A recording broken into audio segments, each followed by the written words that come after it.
Hello बच्चों, आशा करता हूं आप सब लोग बहुत बढ़िया होंगे और मन लगा के पढ़ाई कर रहे होंगे। तंत्रिका तंत्र के पार्ट 6 में बच्चों आप सब लोगों का बहुत बहुत स्वागत है। ठीक है, जैसा कि आपको याद होगा बच्चों, लास्ट लेक्चर में हमने मस्तिष्क का पूरा सिस्टम समझा था और मस्तिष्क से निकलने वाली कपाल तंत्रिकाएं हमने पढ़ी थी। ठीक है, तो अब मस्तिष्क के बाद आज हम किसकी बात करेंगे? बिल्कुल सही, मेरु रज्जु की, है ना भाई। तो एक देखो हमने क्या बनाया था बच्चों, एक सेकेंड।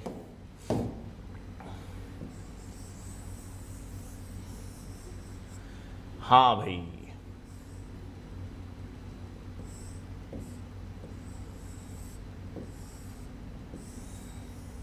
ठीक है ना। ये हमने देखा था कौन सा हिस्सा है भाई, ये हम प्रमस्तिष्क बना चुके हैं, ये हम अनुमस्तिष्क देख चुके हैं।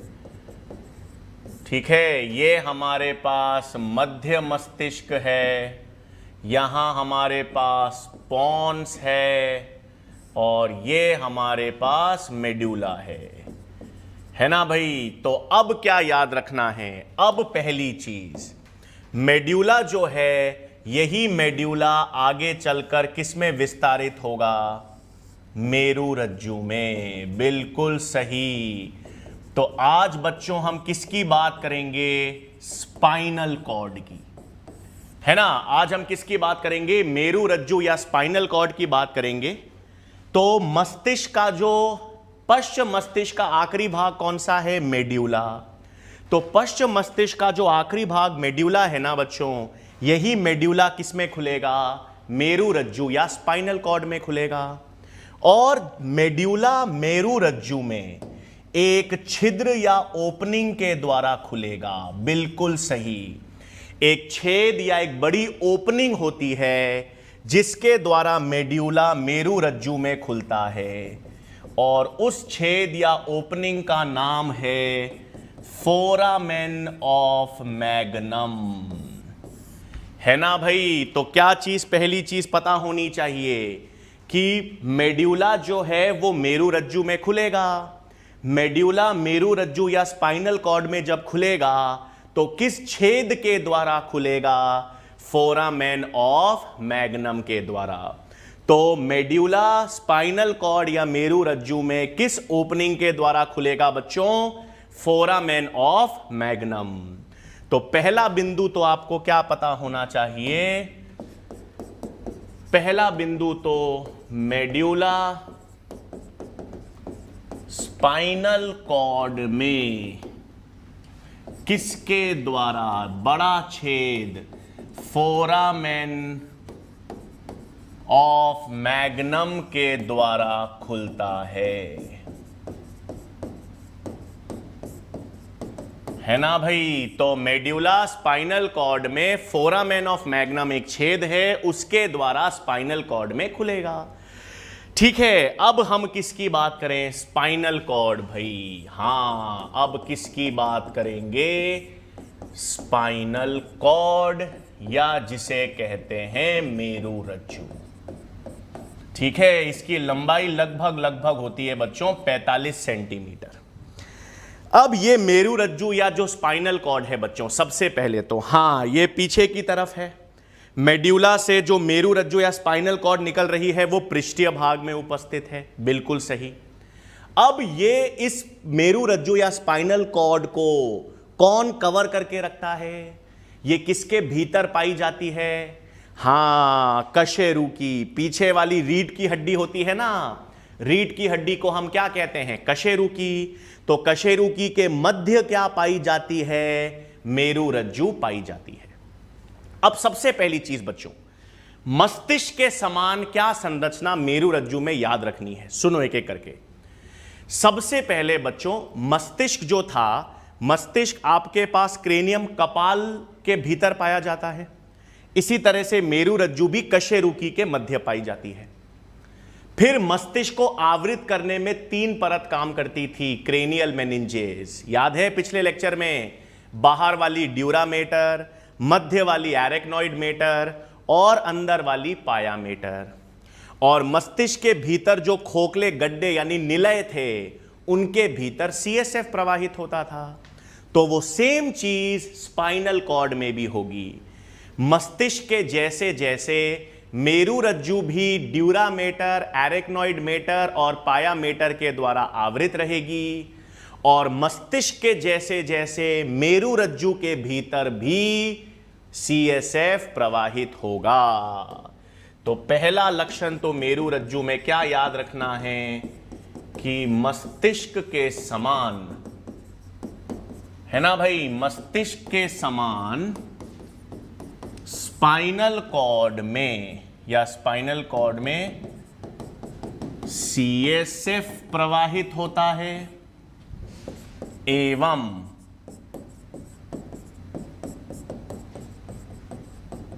तीनों क्रेनियल मेनिंजेस द्वारा आवृत होती है ना भाई। तो मेरुरज्जु में मस्तिष्क के समान दो क्या संरचना याद रखोगे, मस्तिष्क के जैसे जैसे स्पाइनल कॉर्ड में भी CSF प्रवाहित होगा और तीनों क्रेनियल मेनिंजेस द्वारा आवृत रहेगी स्पाइनल कॉर्ड।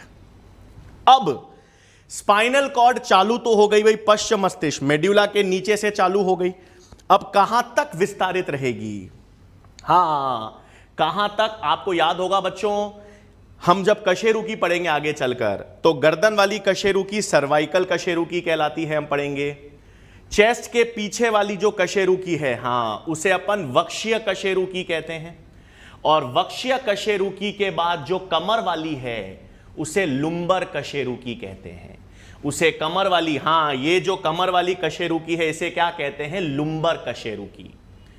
तो आपके पास मेरुरज्जु कहां तक विस्तारित होती है भाई, मेरुरज्जु जो है वो L2 L3 मतलब दूसरी से तीसरी लुम्बर कशेरुकी तक विस्तारित रहती है।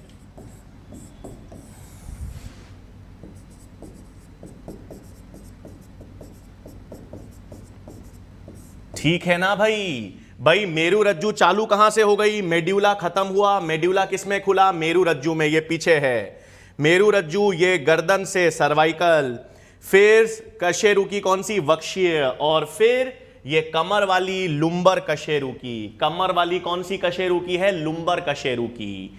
ये लुम्बर कशेरुकी में दूसरी या तीसरी लुम्बर कशेरुकी तक क्या रहती है, विस्तारित। तो आपकी जो मेरुरज्जु है वो कहां तक विस्तारित रहेगी, दूसरी से तीसरी लुम्बर कशेरुकी तक विस्तारित रहती है। फिर क्या है बच्चों, सुनो, हां मान लेते हैं ये मस्तिष्क है, ठीक है, और ये मस्तिष्क से निकलने वाली क्या है भाई, मेरुरज्जु।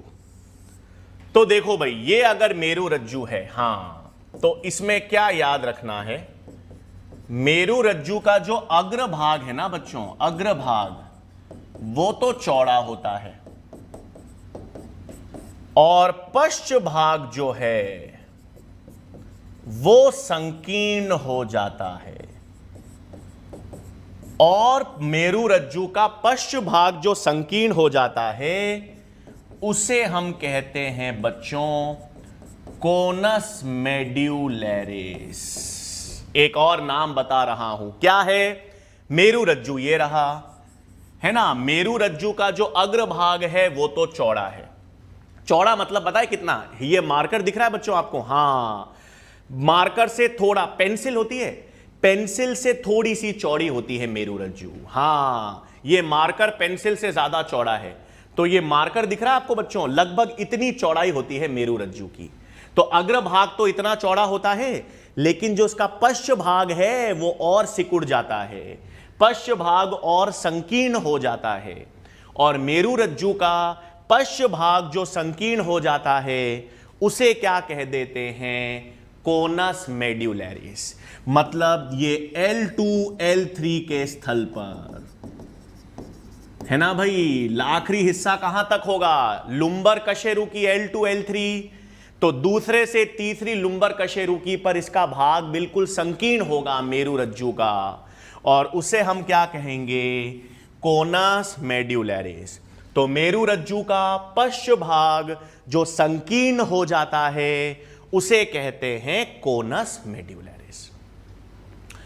अब संरचना समझते हैं। ये तो ठीक है भाई, बेसिक चीजें हो गई। अब क्या समझा रहा हूं ध्यान से सुनेंगे। हां, ये मैंने ले लिया मस्तिष्क, ठीक है भाई, और ये मैं क्या कर रहा हूं, ये रही हमारे पास मेरुरज्जु। अब मेरुरज्जु की संरचना समझने के लिए मैं इसका एक अनुप्रस्थीय सेक्शन काटता हूं। मैं क्या काटता हूं बच्चों? इसका एक अनुप्रस्थीय सेक्शन। हां ठीक है, मैंने क्या किया भाई, समझने के लिए इस मेरुरज्जु का, ये क्या है? अब तो मैं अंग्रेजी में लिख सकता हूं, हां, स्पाइनल कॉर्ड। तो मैं क्या कर रहा हूं, मेरुरज्जु की संरचना समझने के लिए भाई मैंने इसका एक अनुप्रस्थीय सेक्शन काट दिया, ये अनुप्रस्थीय ट्रांसवर्स सेक्शन। अब मैं समझा रहा हूं क्या, सुनो यार।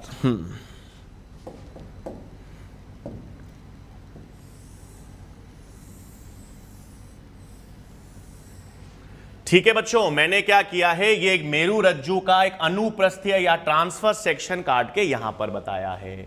ठीक है, अब आपको याद होगा एक चीज। क्या याद होगा? मैंने आपको बताया था मेरुरज्जु में धूसर द्रव्य भीतर की तरफ होगा और श्वेत द्रव्य क्या होगा?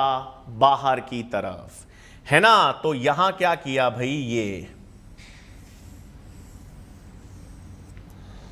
एक मिनट, कलर देखें भाई, है क्या?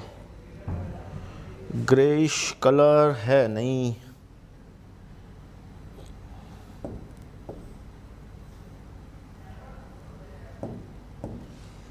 ठीक है। तो क्या है बच्चों, इधर देखेंगे मेरुरज्जु में बाहर की तरफ, ये बाहर की तरफ तो श्वेत द्रव्य है, ठीक है। श्वेत द्रव्य यानी वाइट मैटर है, बता रखा है। श्वेत द्रव्य का मतलब इसमें माइलिनेटेड एक्सॉन्स हैं, हां, माइलिन युक्त एक्सॉन्स हैं। और भीतर की तरफ क्या है बच्चों? भीतर की तरफ क्या बना दिया? भीतर की तरफ धूसर द्रव्य है ना। अब क्या है, ये तो धूसर द्रव्य है।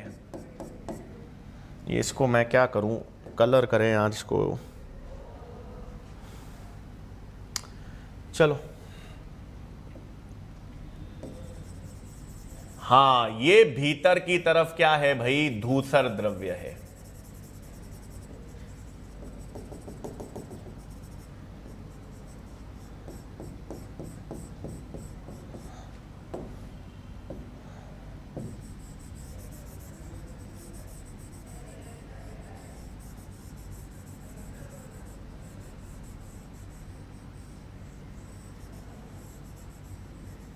ठीक है बच्चों, ये क्या बना दिया मैंने?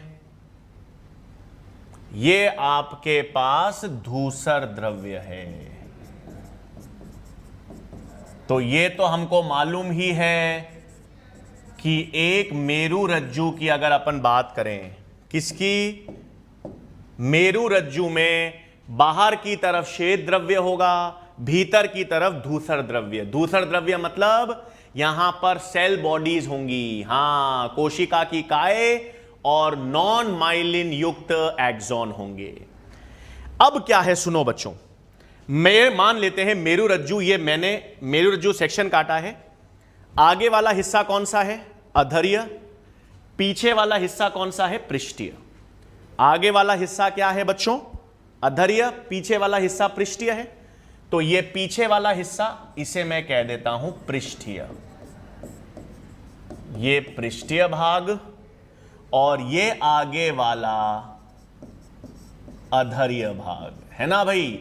मेरुरज्जु का ट्रांसफर सेक्शन काटा है, तो मैं सामने खड़ा हूं, मेरे मेरुरज्जु का सेक्शन काटा टीएस, तो आगे वाला हिस्सा, ये आगे वाला हिस्सा अधर्य, पीछे वाला हिस्सा पृष्ठीय। ध्यान से सुनेंगे अब क्या बता रहा हूं। अब क्या होगा पृष्ठीय भाग में, हां पृष्ठीय भाग में ये जो धूसर द्रव्य है, ये धूसर द्रव्य श्वेत द्रव्य में विस्तारित होगा। हां ऐसे, ये ऐसे, और अधर्य भाग में भी धूसर द्रव्य श्वेत द्रव्य में विस्तारित होगा। हां ठीक है, क्या बनाया, ये रहा। कुछ नहीं, क्या किया है बच्चों, मैंने पृष्ठीय भाग में और अधर्य भाग में, आगे की ओर और पीछे की ओर, मेरु रज्जु में क्या कर दिया भाई, धूसर द्रव्य को श्वेत द्रव्य में विस्तारित कर दिया ना विस्तारित। तो इसे क्या कहेंगे, इसे कहेंगे पृष्ठीय हॉर्न्स। एक तरह से ये हॉर्न निकले हुए हैं, इन्हें कहते हैं पृष्ठीय हॉर्न्स। और इसे क्या कहेंगे भाई, यहां पर इन्हें क्या कहेंगे, अधर्य हॉर्न्स, है ना भाई। तो क्या बताया भाई, हम लोग एक मेरु रज्जु का टीएस सेक्शन पढ़ रहे हैं। क्या बनाया है मैंने, ये टीएस सेक्शन समझाने के लिए स्पाइनल कॉर्ड का एक ट्रांसफर सेक्शन बनाया, जिसमें अंदर की ओर तो धूसर द्रव्य होता है, बाहर की तरफ श्वेत द्रव्य होता है। अंदर की तरफ धूसर द्रव्य, बाहर की तरफ श्वेत द्रव्य। अब पृष्ठीय भाग में और अधर्य भाग में जो धूसर द्रव्य है वो विस्तारित होता है। तो पृष्ठीय भाग में जो धूसर द्रव्य विस्तारित हुआ श्वेत द्रव्य में, उसे अपन ने कह दिया पृष्ठीय हॉर्न्स। और अधर्य भाग में जो धूसर द्रव्य विस्तारित हुआ, उसे अपन ने कह दिया अधर्य हॉर्न्स। ये हॉर्न्स के मतलब समझ आ गए ना, ये वो धूसर द्रव्य हैं जो श्वेत द्रव्य में विस्तारित हुए हैं, है ना। तो लिख दें, यहां पर पहले लिख देता हूं, क्या लिख रहा हूं मैं, पृष्ठीय हॉर्न्स कहते हैं या डोर्सल हॉर्न्स, ठीक है। तो और यहां पर वेंट्रल हॉर्न्स भी लिख देते हैं।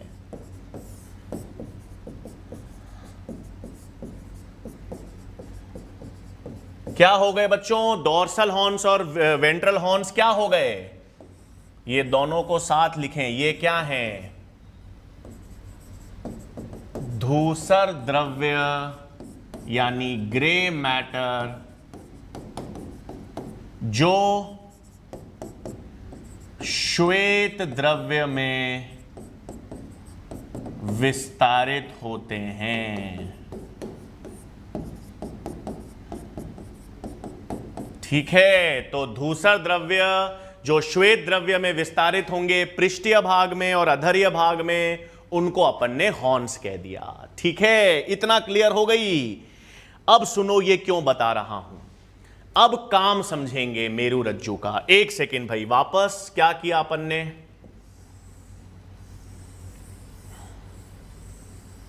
ये मेरु रज्जु है,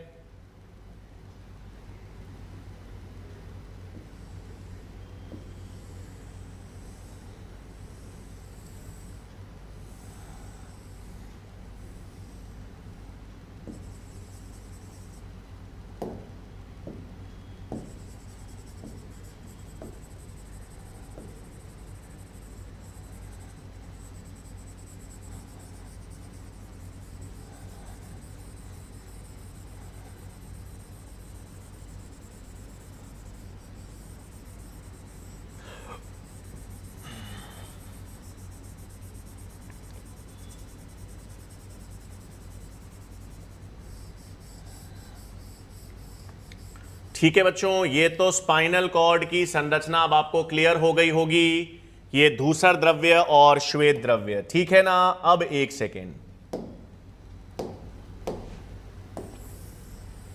अब मैं क्या बताने जा रहा हूं,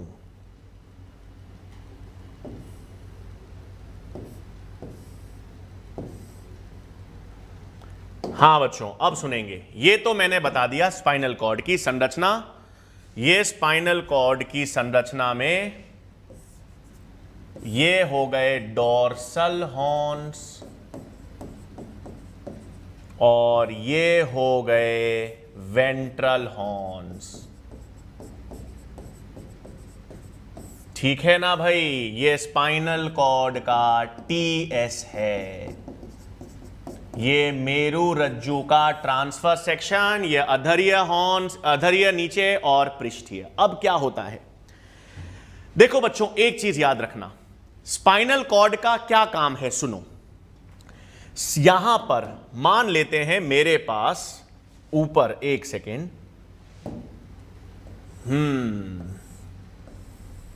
ये हमारे पास मस्तिष्क है। ऊपर की ओर क्या होगा? मस्तिष्क या ब्रेन।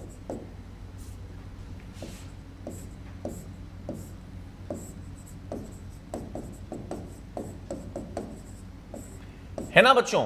तो देखा जाए तो स्पाइनल कॉर्ड जो है ना बच्चों, हां स्पाइनल कॉर्ड जो है वो मस्तिष्क का ही तो विस्तार है ना? स्पाइनल कॉर्ड मस्तिष्क का ही विस्तार है, मेरु रज्जु मस्तिष्क का ही विस्तार है। तो क्या करेगा? जितनी भी संवेदी सूचना आती है ना, हां हमारे शरीर के अलग अलग हिस्सों से संवेदी सूचना आती है। और जब अपन ने मस्तिष्क पढ़ा था तो अपन ने क्या पढ़ा था कि वो सारी संवेदी सूचनाएं जो हैं वो मस्तिष्क में जाती हैं।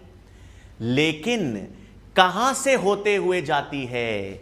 मेरु रज्जु से। हां, मस्तिष्क के पास सीधे संवेदी सूचना नहीं आती, एक आती है, जैसे कुछ आती है, जैसे नेत्र हैं तो नेत्र देखकर संवेदी सूचना सीधा मस्तिष्क में भेज रहा है। हां ठीक है, लेकिन बाकी शरीर की ज्यादातर संवेदी सूचनाएं जो हैं, शरीर की ज्यादातर संवेदी सूचनाएं मस्तिष्क तक पहुंचती हैं मेरु रज्जु के माध्यम से। किसके माध्यम से? मेरु रज्जु के माध्यम से। अपन ने मस्तिष्क के अलग अलग भाग पढ़े थे ना, पेराइटल पिंड, फ्रंटल पिंड, टेम्पोरल पिंड, ऑक्सीपिटल पिंड। तो सारी संवेदी सूचनाएं आ रही थी सेंसरी एरिया पर, तो वो सारी संवेदी सूचनाएं मेरु रज्जु से होते हुए आएंगी। कैसे? इधर देखो, मान लेते हैं भाई हमारे पास यहां पर ग्राही है ना? यहां पर क्या है? ग्राही, रिसेप्टर है। ठीक है, ये रिसेप्टर है भाई शरीर के अलग अलग हिस्सों पर। हाथ ले लो, पैर ले लो, ग्राही क्या बना देते हैं? ये बना दो एक बार हाथ, एक सेकेंड,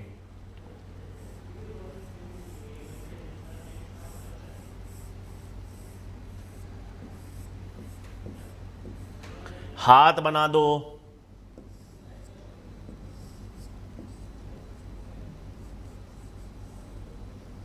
पैर बना दो। हां ठीक है, हाथ और पैर बनाए हैं भाई मैंने, हाथ और पैर शरीर की ये सारे, इस पर क्या मिलेंगे भाई? ग्राही। आपको हाथों की सतह पर भी क्या मिलेंगे? ग्राही। पैरों पर भी क्या मिलेंगे? ग्राही। शरीर के अलग अलग भागों पर आपको क्या मिलेंगे? ग्राही मिलेंगे। तो ग्राही से सूचना जाएगी भाई।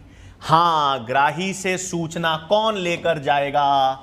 एक न्यूरॉन निकलेगा। हां, ये न्यूरॉन का डेंड्राइट है।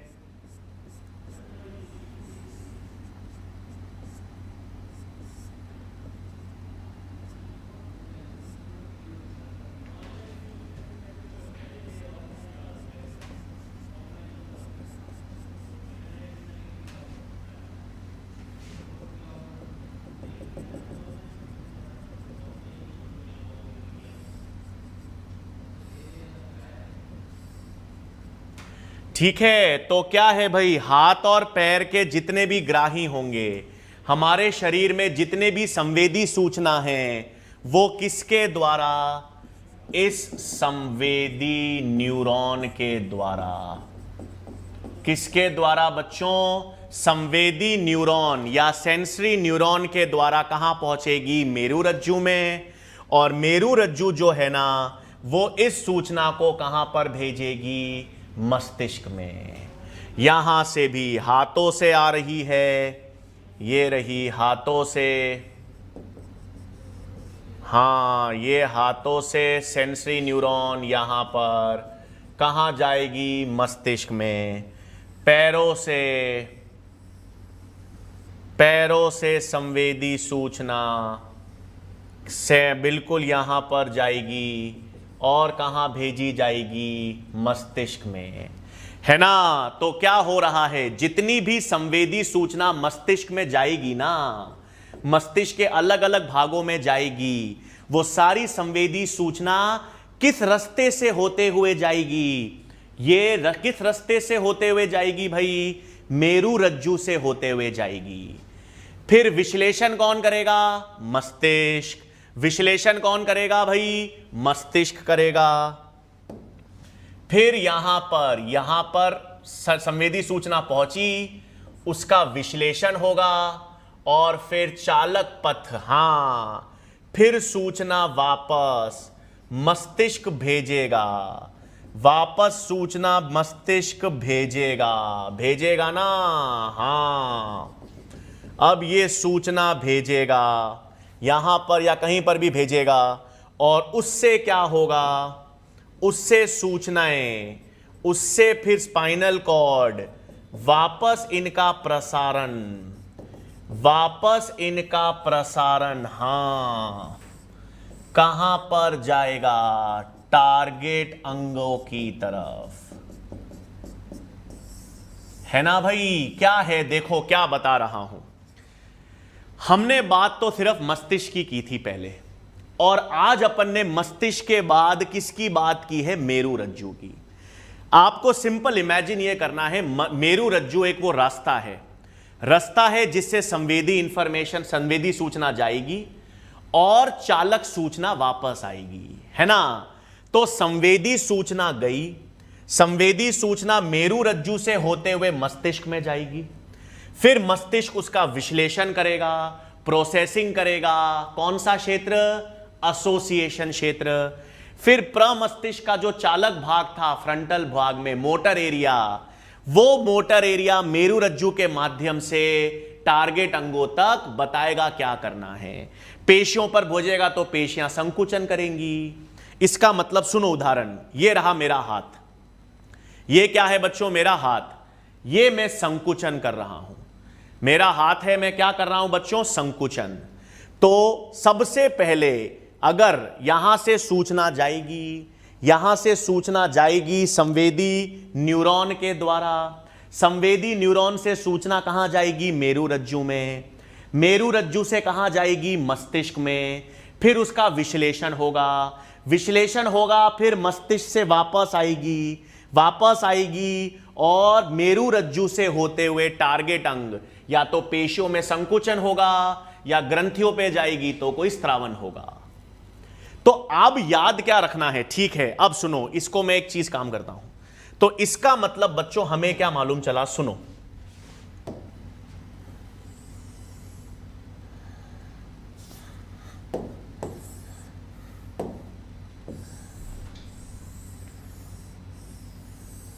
अरे भाई एक सेकेंड,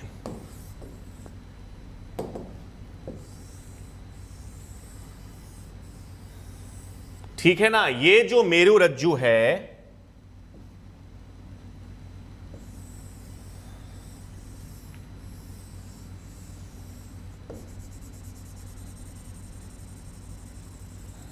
ये सारा सिस्टम में बच्चों सिर्फ एक चीज बताने के लिए जरूरी है, सुनेंगे,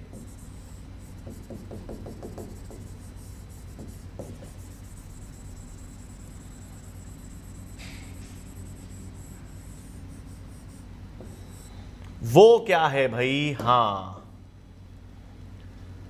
वो ये है बच्चों कि यहां से ग्राही, हां ग्राही या रिसेप्टर से सूचना कहां पर आई, ये कौन सा भाग है भाई, पृष्ठीय भाग है, और ये कौन से हॉर्न्स हैं, डोर्सल हॉर्न्स हैं। तो इन डोर्सल हॉर्न्स पर संवेदी सूचना आ रही है ना, कौन लेकर आ रहा है, संवेदी न्यूरॉन। इसका मतलब सूचना आएगी ग्राही से संवेदी न्यूरॉन जब स्पाइनल कॉर्ड में सूचना लेकर आएंगे तो वो किस हिस्से में लेकर आएंगे? पृष्ठीय हॉर्न्स। ये हमेशा इंफॉर्मेशन यहां पर आएगी। डोर्सल हॉर्न्स पर सूचना हमेशा आएगी। फिर यहां से सूचना, हां भाई, यहां से सूचना जाएगी मस्तिष्क के पास। बिल्कुल, यहां से जाएगी सूचना मस्तिष्क के पास। मस्तिष्क इसका विश्लेषण करेगा। मस्तिष्क इसका विश्लेषण करके वापस सूचना देगा और फिर मस्तिष्क जब सूचना वापस मेरुरज्जु पर माध्यम से भेजेगा तो मेरुरज्जु, हां, मेरुरज्जु से कौन से भागों से भाई? कौन से भागों से? अधर्य भाग से। अधर्य भाग यानी वेंट्रल रूट्स।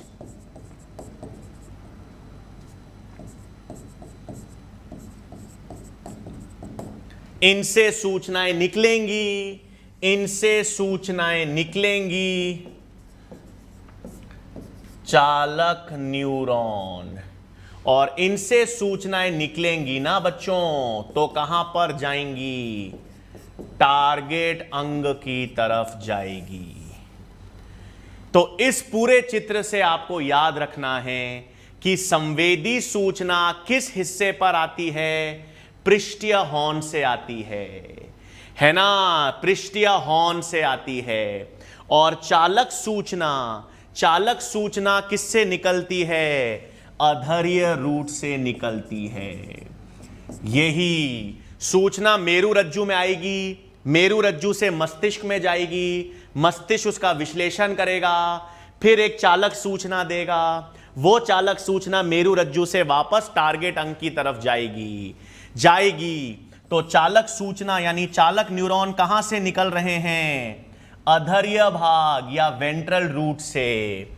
और ग्राही से जो संवेदी न्यूरॉन है वो सूचना किस हिस्से में लेकर जा रहे हैं?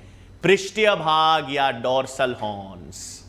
ठीक है, एक चीज और याद रखना है भाई। हां, आपको याद होगा मैंने बताया था आपको, यहां पर मैं एक संरचना बना रहा हूं बच्चों, डोर्सल रूट गैंग्लिया। गैंग्लियन बताया था मैंने आपको, बताया था ना? गैंग्लिया कौन याद है?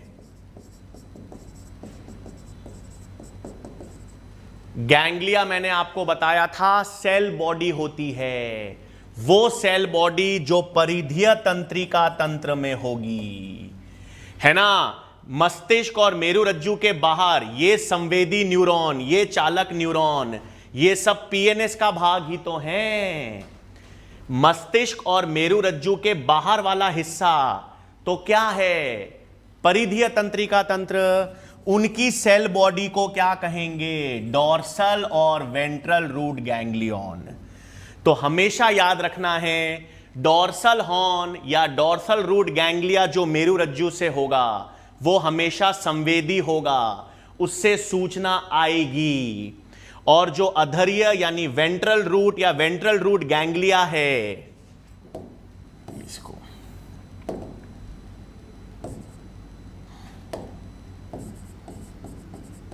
उससे सूचना वापस निकलेगी, मतलब वो क्या है? चालक होगा।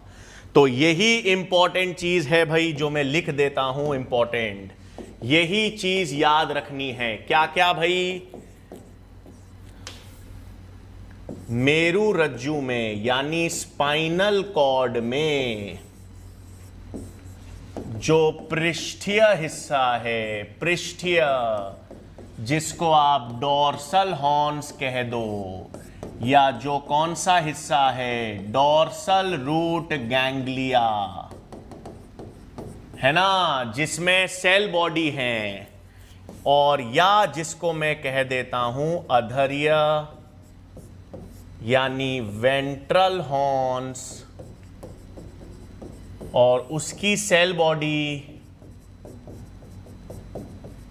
Ventral root ganglia. क्या याद रखना है, ये हमेशा क्या होंगे, संवेदी।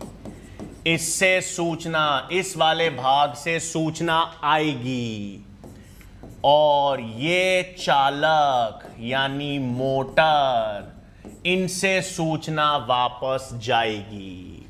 तो संवेदी सूचना कहां से आएगी, पृष्ठीय भाग या डोर्सल हॉर्न्स पर, और चालक सूचना कहां से निकलेगी, अधर्य या वेंट्रल हॉर्न से।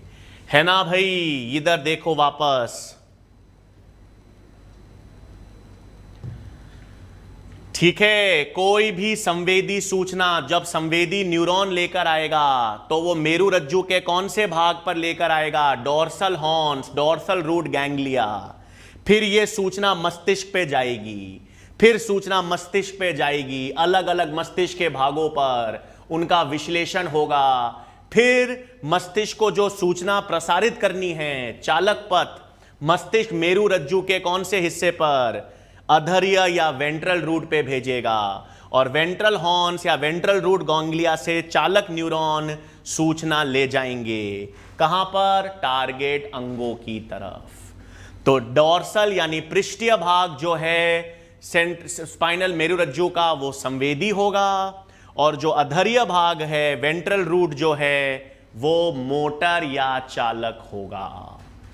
ठीक है बच्चों, क्लियर है चीज।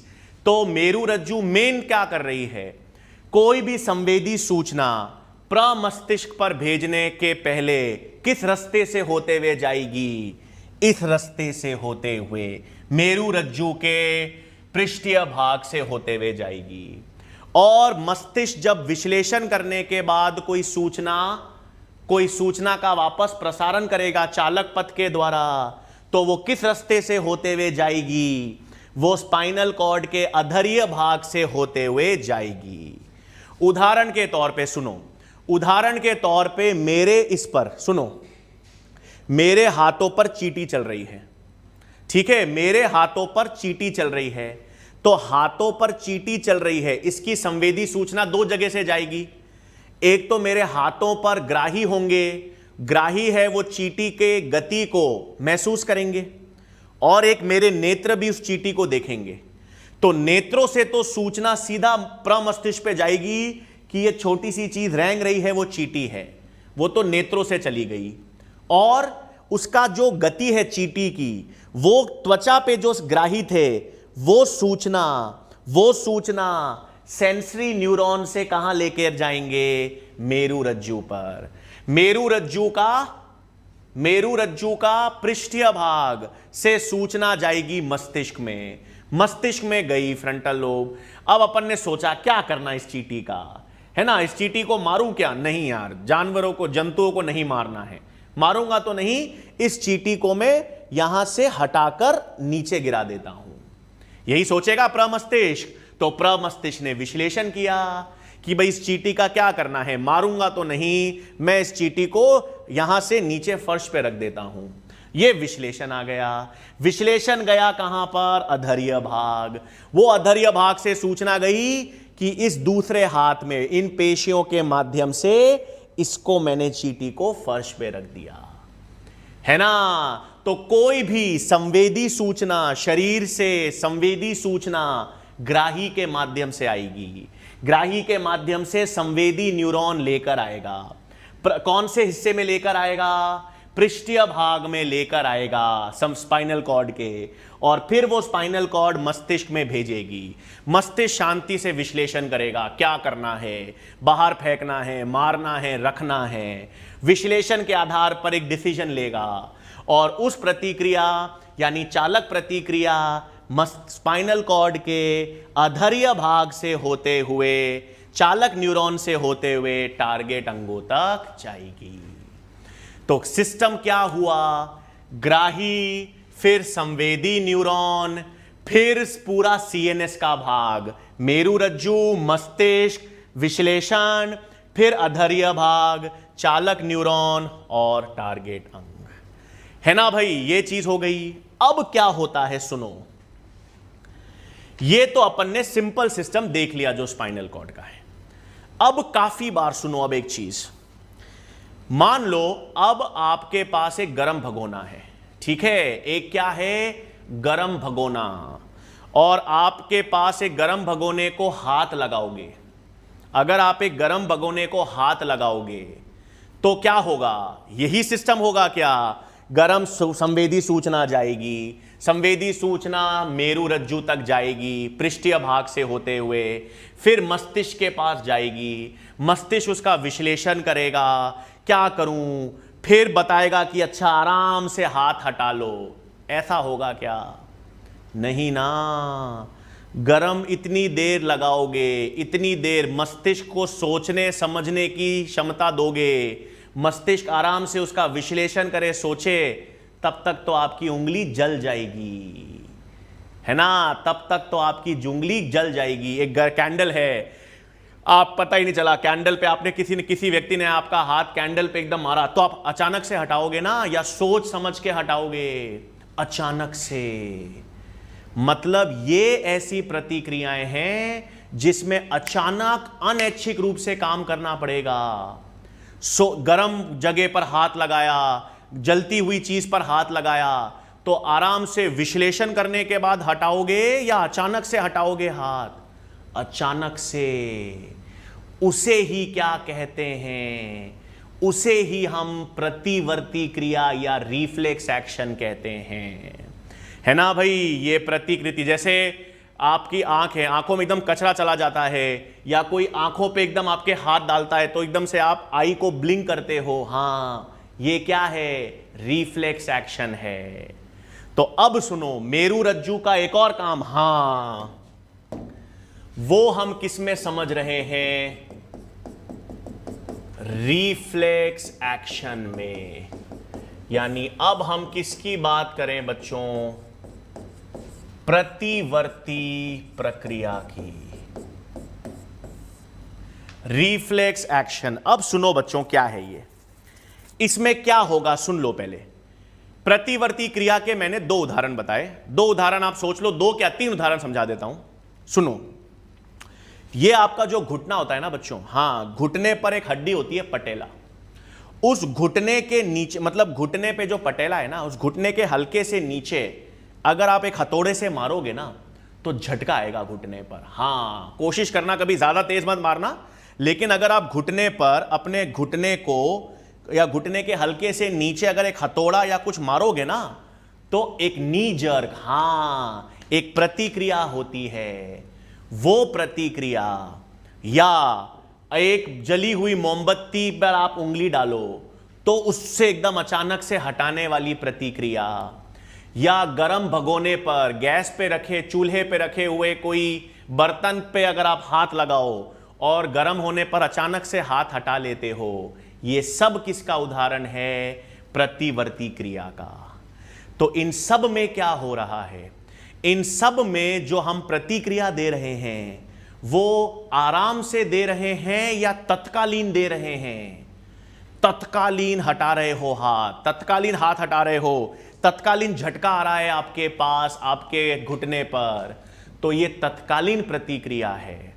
और ऐच्छिक है या अनैच्छिक, अनैच्छिक है। इसमें मस्तिष्क के सोचने और समझने, मस्तिष्क के चेतन केंद्र की जरूरत नहीं है। तो ऐसी सभी प्रतिक्रियाएं जो अनैच्छिक हों, जो तत्कालीन प्रभाव से देखी जाएं और जिसके लिए मस्तिष्क के चेतन केंद्र की जरूरत ना हो, उन्हें हम क्या कहते हैं, रिफ्लेक्स एक्शन। अब इसमें एक चीज सर, आप बोलोगे अनैच्छिक प्रक्रिया सर तो हृदय स्पंदन भी होती है, श्वसन दर, ये भी तो सब अनैच्छिक हैं। हां, लेकिन उन ऐच्छिक प्रतिक्रियाओं के लिए बच्चों किसी उद्दीपन की जरूरत नहीं है। यहां पर इन प्रतिक्रियाओं के लिए एक उद्दीपन या स्टिमुलस होना चाहिए। जैसे आपने गर्म भगोने पे हाथ लगाया तो तापमान में चेंज आया, ये एक उद्दीपन है। आपने गर्म कैंडल पर हाथ लगाया तो गर्मी, ताप में परिवर्तन एक उद्दीपन है। हथौड़ा मारा यहां पर पटेला पर तो हथौड़ा पड़ा, दाब पड़ा, एक उद्दीपन है। तो एक उद्दीपन के प्रभाव में जब प्रतिक्रिया देखी जाए, एक उद्दीपन के प्रभाव में और एक बाह्य उद्दीपन के प्रभाव में यदि कोई प्रतिक्रिया देखी जाए जो अनैच्छिक हो, तत्कालीन हो और जिसके लिए सोचने समझने मस्तिष्क के चेतन केंद्र की जरूरत ना हो, उसे क्या कहेंगे? Reflex action. तो सुनो क्या है भाई, यहां पर उद्दीपन जिसे कहते हैं स्टिम्युलस। उद्दीपन का मतलब तो पता है ना बच्चों, किसी भी वातावरण में परिवर्तन, तापमान में परिवर्तन हो रहा हो, आर्द्रता में परिवर्तन हो रहा हो, रसायन में परिवर्तन, किसी भी प्रकार का परिवर्तन अगर हो रहा है, कोई भी वातावरण में जो परिवर्तन है उसे उद्दीपन कहेंगे, है ना। तो उद्दीपन के प्रभाव में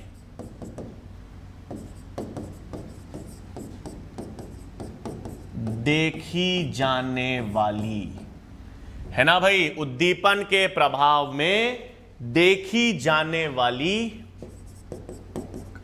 अनैच्छिक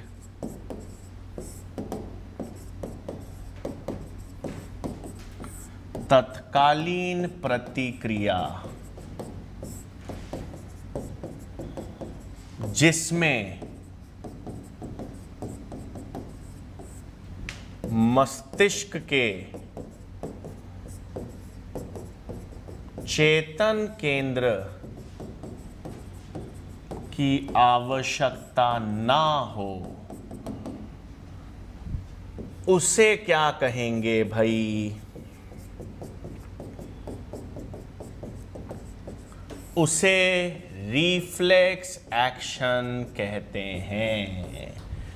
ठीक है, तो क्या है भाई, अब क्लियर हो गया होगा। कोई भी उद्दीपन है, जैसे अपन ने गर्म भगोने पर, गर्म बर्तन पर हाथ लगाया तो तापमान में परिवर्तन एक उद्दीपन है। हथौड़े से घुटने के नीचे मारा तो ये दाब में परिवर्तन है। कोई भी उद्दीपन के प्रभाव में अगर एक अनैच्छिक और तत्कालीन प्रतिक्रिया, तत्कालीन क्यों सर? सोचने समझने की जरूरत क्यों नहीं? मस्तिष्क में क्यों नहीं जा रही? अरे भाई इतना समय ही नहीं है। इतना समय अगर आप इस सूचना को, इस संवेदी सूचना को मस्तिष्क तक भेजोगे, तब तक तो जल जाएगा त्वचा, उंगली जल जाएगी, त्वचा जल जाएगी। हां, तत्कालीन प्रभाव दिखाना है।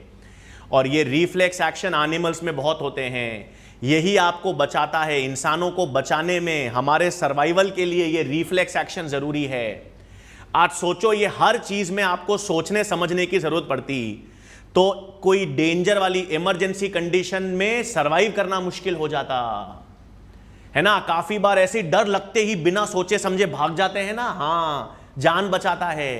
कुत्ता एकदम से पीछे पड़ जाए तो सोचोगे क्या, ये क्या काटेगा मुझे, क्या नहीं काटेगा? नहीं, इसका वेग 40 मीटर प्रति सेकंड है, मैं 50 मीटर प्रति सेकंड से भागूं तो बच जाऊंगा, इतना सोचोगे क्या? नहीं। प्रतिक्रिया इमरजेंसी, तत्कालीन, बिना सोचे समझे रिफ्लेक्स एक्शन दर्शाओगे। हां, तो उद्दीपन के प्रभाव में एक अनैच्छिक या तत्कालीन प्रतिक्रिया जिसमें मस्तिष्क के चेतन केंद्र की जरूरत नहीं है, जो मस्तिष्क तक जाएगी ही नहीं, उसे रिफ्लेक्स एक्शन कहेंगे। मतलब मस्तिष्क तक नहीं जाएगी, मतलब स्पाइनल कॉर्ड में ही रह जाएगी। तो अब समझो क्या होगा। आओ अब रिफ्लेक्स एक्शन भाई सुन लो। रिफ्लेक्स एक्शन के लिए हम यहां पर एक रिफ्लेक्स आर्क बनाएंगे। हां, क्या बनाएंगे? एक रिफ्लेक्स आर्क।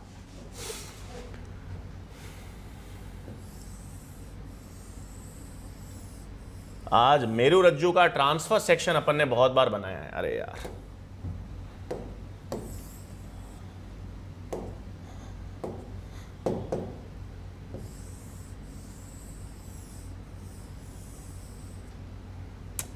चलेगा।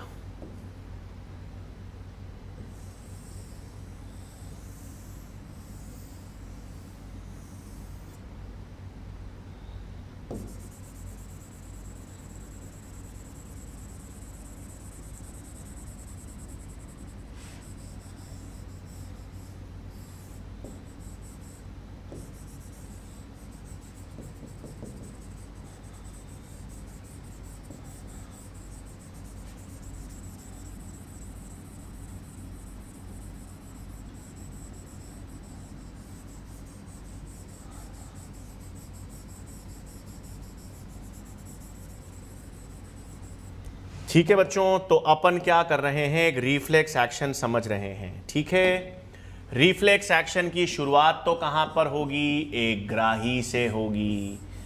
ठीक है, कोई भी रिफ्लेक्स एक्शन या प्रतिवर्ती क्रिया बिना ग्राही के नहीं हो सकती। तो ग्राही से सूचना, हाँ कौन सा भाग है ये, पृष्ठीय। अब तो समझ आ गई होगी ना, पृष्ठीय भाग पर हमेशा संवेदी सूचना आएगी। पृष्ठीय भाग पर संवेदी सूचना आएगी। कौन लेकर आएगा, संवेदी न्यूरॉन। कौन लेकर आएगा भाई, संवेदी न्यूरॉन। हाँ, एफरेंट कहते हैं इसको अंग्रेजी में। ठीक है, ये लेकर आ गया सूचना। अब क्या होगा सुनो, हाँ यहां से संवेदी न्यूरॉन। अब रिफ्लेक्स एक्शन में भाई दो चीजें हैं, यहां से अब रिफ्लेक्स एक्शन की सूचना ये स्पाइनल कॉर्ड मस्तिष्क को भेजेगा क्या, मस्तिष्क को भेजेगा क्या, नहीं। मस्तिष्क को तो तब भेजेगा जब आराम से सोचने समझने की जरूरत हो, तो ये सूचना मस्तिष्क पे जाएगी। लेकिन अब तो ये तत्कालीन प्रभाव दर्शाना है, तत्कालीन प्रभाव दर्शाना है, तो मस्तिष्क पे नहीं जाएगी। अब यहां से, हाँ यहां से, अब यहां से एक चालक न्यूरॉन, अब यहां से सूचना सीधे सीधे कहां जाएगी, टारगेट अंग की तरफ। कहां जाएगी भाई, टारगेट अंग की तरफ। पेशियों में संकुचन होगा या अनुशिथिलन, कौन लेकर जाएगा, चालक न्यूरॉन। कौन लेकर जाएगा, चालक न्यूरॉन यानी इफेक्टर। है ना बच्चों, रिफ्लेक्स आर्क ये है, इसमें मस्तिष्क की जरूरत नहीं है। क्यों नहीं है, क्योंकि ये आपातकालीन परिस्थिति है, इमरजेंसी है। इतना समय नहीं है कि मस्तिष्क के पास जाए, मस्तिष्क उसका विश्लेषण करे और फिर कोई प्रतिक्रिया दे, इतना नहीं जरूरत। तो रिफ्लेक्स एक्शन स्पाइनल कॉर्ड से ही, संवेदी न्यूरॉन से यहां पर एक चालक न्यूरॉन आएगा और यहां पर वो सिस्टम हो जाएगा।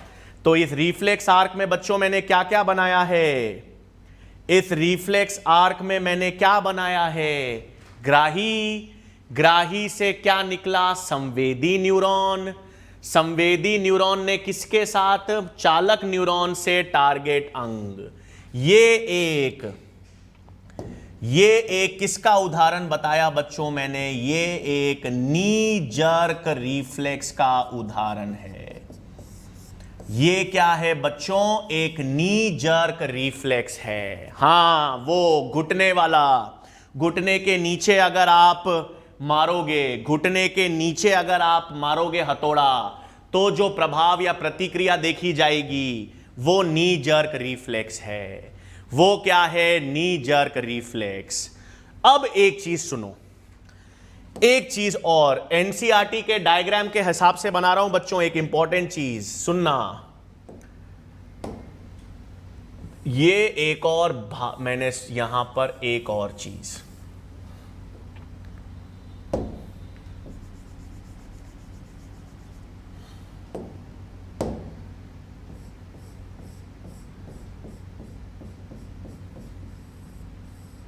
देखो बच्चों ध्यान से सुनेंगे, ये बहुत इंपॉर्टेंट चीज है, एनसीईआरटी ने बना रखी है, ध्यान से, और इस पे गलतियां ना हो इसलिए बता रहा हूं। दो तरह का सिस्टम मैंने यहां पर बनाया है, सुनो।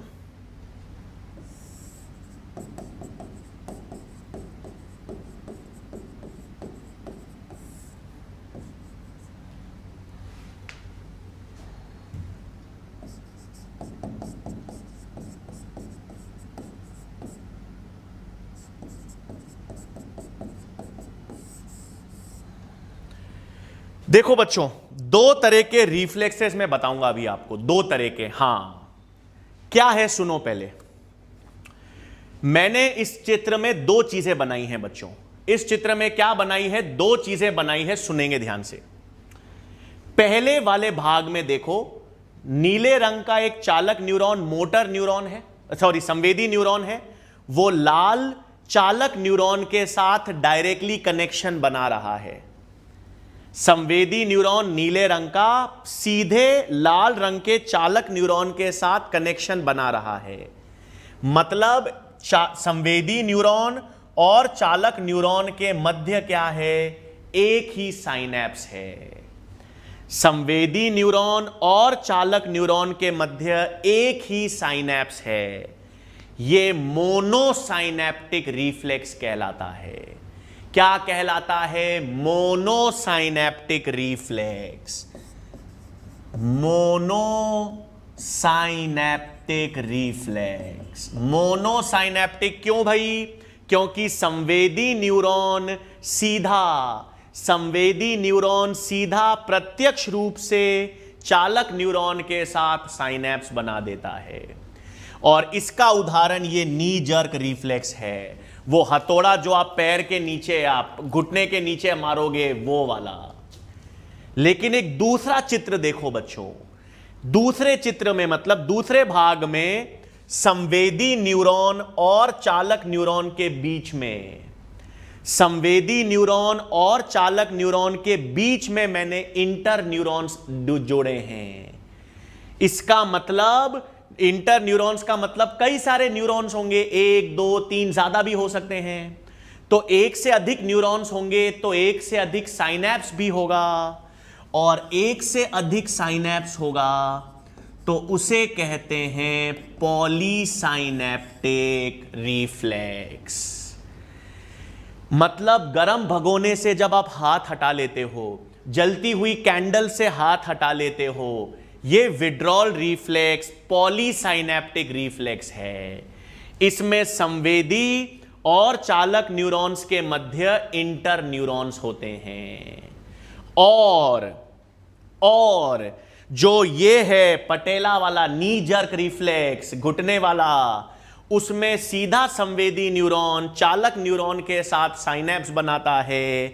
वो नी जर्क रिफ्लेक्स मोनोसाइनैप्टिक है। लिखा तो मैं दूंगा, लेकिन आप एक सोच रहे होंगे सर ये इंटर न्यूरॉन्स का क्या फायदा। देखो बच्चों, ये थोड़ी सी जटिल, देखो बच्चों, जो अपना तंत्रिका तंत्र है ना, ये नीट के हिसाब से तो बहुत कम है।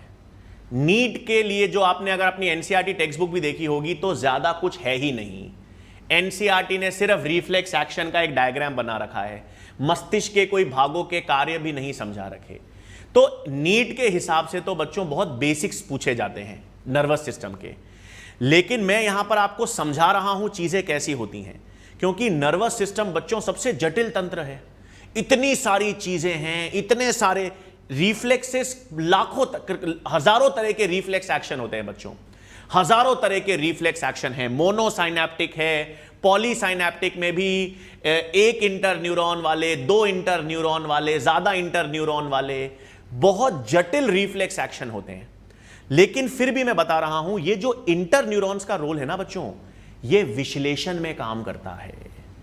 हां सर, विश्लेषण में कहां, अभी तो आपने बताया विश्लेषण की जरूरत ही नहीं है, ये तो हां नहीं है, लेकिन अलग अलग तरह के रिफ्लेक्सेस में अलग अलग तरह का विश्लेषण होता है भाई। जब मैंने घुटने के नीचे ये हथौड़ा मारा, तो इसमें तो अचानक से सीधी हमेशा प्रत्यक्ष प्रतिक्रिया होगी, मोनोसाइनैप्टिक होगा। लेकिन अगर कम गर्म है भगोना, तो भगोना अगर कम गर्म है तो आप थोड़ी देर उसको हाथ रख सकते हो। बहुत तेज गर्म है तब हटाओगे, है ना। तो हल्का सा विश्लेषण है कि भाई हल्का सा गर्म है तो मैं रख लिया, ज्यादा गर्म है अचानक से हट गया। तो ये थोड़ा सा विश्लेषण, थोड़ा सा नियंत्रण जो है रिफ्लेक्स में, वो इंटर न्यूरॉन्स देते हैं। जैसे पलक झपकाते हैं, अगर मैं ध्यान नहीं दे रहा हूं और कोई अचानक से आके ऐसे स्नैप करेगा मेरे आगे, तो मैं एकदम से पलके झपकाऊंगा, रिफ्लेक्स एक्शन। लेकिन अब मुझे पता है कि कोई आके करने वाला है, तो मैं बिना पलके झपकाए रुक सकता हूं ना। हां, तो मैं थोड़े नियंत्रण में तो हूं। ये नियंत्रण किस कारण आता है? इंटर न्यूरॉन्स के कारण। है तो रिफ्लेक्स एक्शन, होगा तो अपने आप, लेकिन थोड़ा सा अपना नियंत्रण रहता है। हल्की गर्म चीज पर अपना नियंत्रण रहेगा, ज्यादा गर्म पर नियंत्रण नहीं रहेगा, वो सब। तो ये इंटर न्यूरॉन्स हमको हल्का सा नियंत्रण प्रदान कर देते हैं रिफ्लेक्स एक्शन में, बस। ठीक है, तो अब यहां पर बच्चों मैं लिख देता हूं रिफ्लेक्सेस के बारे में। क्या याद रखना है रिफ्लेक्सेस में? दो चीजें, दो तरह के रिफ्लेक्सेस पढ़े ना बच्चों अपन ने। क्या बताया मैंने? एक तो मोनोसाइनेप्टिक रिफ्लेक्स और एक पॉलीसाइनेप्टिक रिफ्लेक्स। आप एनसीईआरटी पुस्तक ध्यान से देखना बच्चों, आज देखी होगी फिर भी ध्यान से देखना। एनसीईआरटी ने ये दोनों डायग्राम बना रखे हैं, एक मोनोसाइनेप्टिक का बता रखा है नी जर्क, और एक पॉलीसाइनेप्टिक होता है विड्रॉल रिफ्लेक्स। विड्रॉल मतलब हां वो हाथ हटा लेना, सही। तो मैं दोनों की प्रक्रियाएं लिख रहा हूं भाई, दोनों के अंतर। मोनोसाइनेप्टिक में क्या है? मोनोसाइनेप्टिक का मतलब संवेदी न्यूरॉन प्रत्यक्ष रूप से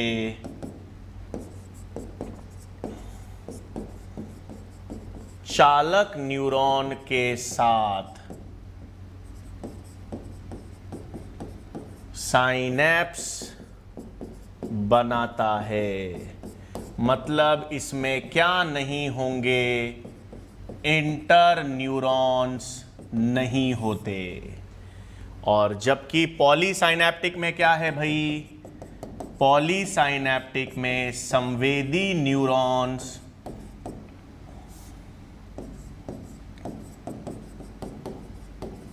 व चालक न्यूरॉन के मध्य, संवेदी न्यूरॉन व चालक न्यूरॉन के मध्य इंटर न्यूरॉन्स उपस्थित होंगे, है ना। और कई सारे इंटर न्यूरॉन्स होंगे, इसलिए पॉलीसाइनेप्टिक। उदाहरण पे सवाल आएगा तो उदाहरण पे आ सकता है, मैंने बता दिया ये जो, हां, नी जर्क रिफ्लेक्स। हां, ये घुटने वाला याद रखना, ये मोनोसाइनेप्टिक है। और हां, ये आई ब्लिंक करने वाला रिफ्लेक्स भाई, आई ब्लिंक वाला रिफ्लेक्स मैंने बताया। और विड्रॉल रिफ्लेक्स, हाथ हटाने वाला रिफ्लेक्स, है ना। हाथ हटाने वाला, आई ब्लिंक करने वाला, ये रिफ्लेक्स किसके एग्जाम्पल हो गए भाई? किसके एग्जाम्पल हो गए? पॉलीसाइनेप्टिक रिफ्लेक्स के। किसके एग्जाम्पल हैं? पॉलीसाइनेप्टिक रिफ्लेक्सेस। ठीक है बच्चों, तो सिंपल सी चीज क्या है, देखो वापस सुन लो। अगर आपके पास क्या है, अब सिस्टम क्लियर हो गया होगा पूरा तंत्रिका तंत्र का। अगर ग्राही से संवेदी सूचना, है ना भाई, ग्राही से संवेदी सूचना कौन लेकर आएगा? एक संवेदी न्यूरॉन। आप बोलोगे सर संवेदी न्यूरॉन इतना बड़ा होता है क्या? होता ही है ना भाई। न्यूरॉन, नर्व्स, एक्सॉन इतने लंबे होते हैं, हाथों से मेरुरज्जु तक जाते हैं, पैरों से जाते हैं। हां, इतने बड़े बड़े लंबे न्यूरॉन्स हैं, एक्सॉन। तो ये संवेदी सूचना संवेदी न्यूरॉन के द्वारा कहां पर पहुंचती है? मेरुरज्जु के पास पहुंचती है। ये मेरुरज्जु उस सूचना को कहां पर? मस्तिष्क तक भेजती है। हां, फिर मस्तिष्क से वापस सूचना संवेदी एरिया, कौन से एरिया पर जाएगा? मस्तिष्क के सेंसरी एरिया पर। फिर मस्तिष्क उसका विश्लेषण करेगा, एसोसिएशन एरिया। फिर उसका जो मोटर एरिया है वो वापस सूचना मेरुरज्जु की ओर भेजेगा। मेरुरज्जु से क्या निकलेगा?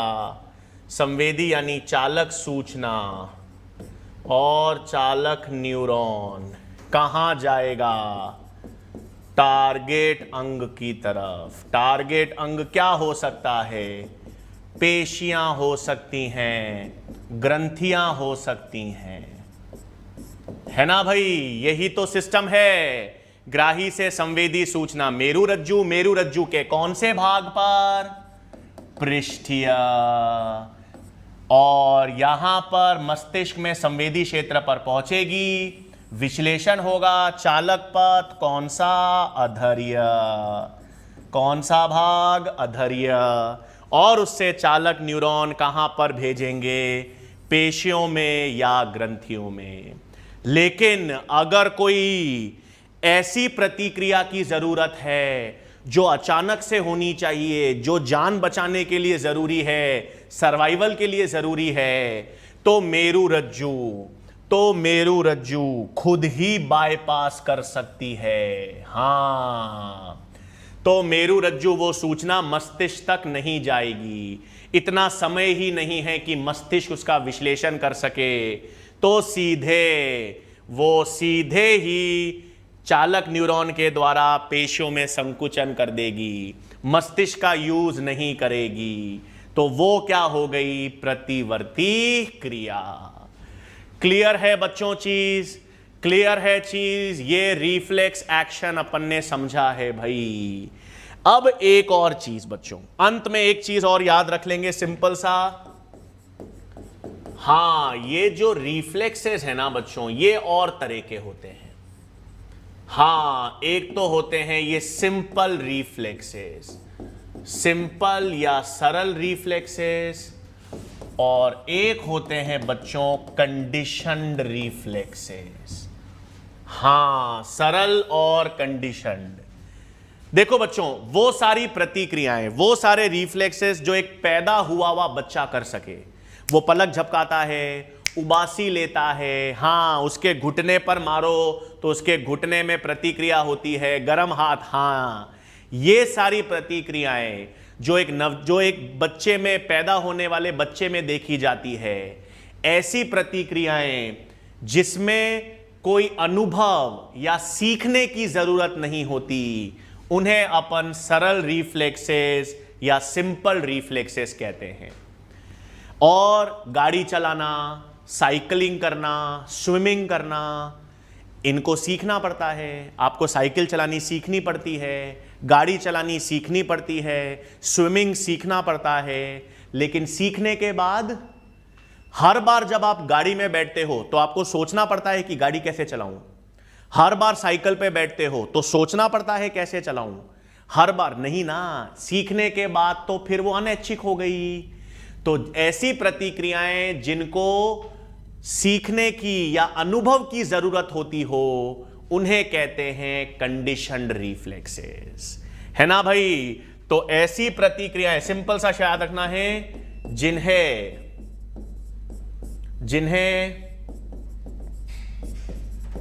किसी अनुभव अथवा एक्सपीरियंस, अनुभव आ गया ना, एक्सपीरियंस, अनुभव अथवा सीखने की आवश्यकता नहीं है।